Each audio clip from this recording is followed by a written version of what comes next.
Hello and welcome. I'm sorry I couldn't be with you today, but I wanted to share a couple science studies on grief. Unfortunately, the literature is actually kind of sparse, which is unfortunate. But I'll just show you a couple studies. One that I picked out that has some brain imaging to go with it, they were looking at mindfulness-based cognitive therapy for grief. And what they found is when they challenged them with a kind of very frustrating cognitive task, the post-therapy, after they learn the mindfulness techniques, there was a reduction in part of the brain called the posterior cingulate. And that part of the brain is associated with this kind of, I'm suffering, I'm really sad, I'm really upset, I'm really frustrated, that kind of like claustrophobic feeling that you almost can't get out of. Like, I wish I wasn't so sad. I wish I wasn't so upset, but it just keeps on coming over and over in my head. So there was a reduction after mindfulness with that therapy. And this part of the brain you might have heard me talk about in the past. It's related to the rumination, and that rumination and activation of that network is associated with anxiety and depression. And I've shown before the name rumination comes from ruminant animals. So you have thoughts that come kind of from the past that come up over and over again, thoughts that you don't want to appear anymore, and yet you can't, sometimes you even form a very strong reaction to the thought. And that's how they think that the mindfulness will benefit, that this emotional acceptance and the non-judgmental attitude that comes with mindfulness. You have a frustration that comes up, and instead of beating yourself up with it, you're non-judgmental and you simply return to the breath. And exercising that mental capacity to sort of monitor for emotions of grief, not find them adversive, but simply, accept them and be able to return to, the focus of whatever you're doing is the proposed benefit of how the mindfulness would work. They also interviewed these participants in group therapy situations and found they often reported that over time they had better sleep.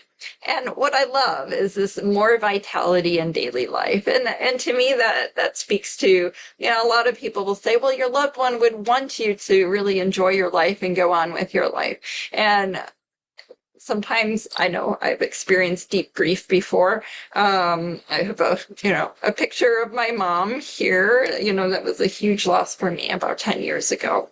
And vitality in daily life was a big deal. I felt almost like something was kind of hanging over me. And that's, how do you get out of that? And here they're reporting that just naturally over this 8-week course. So what I would say is, it can be beneficial, but there's a huge caveat. If that grief is particularly severe, there's a disorder, that's been sort of labeled as prolonged grief disorder. And this grief is, kind of goes on and it's interfering with daily life.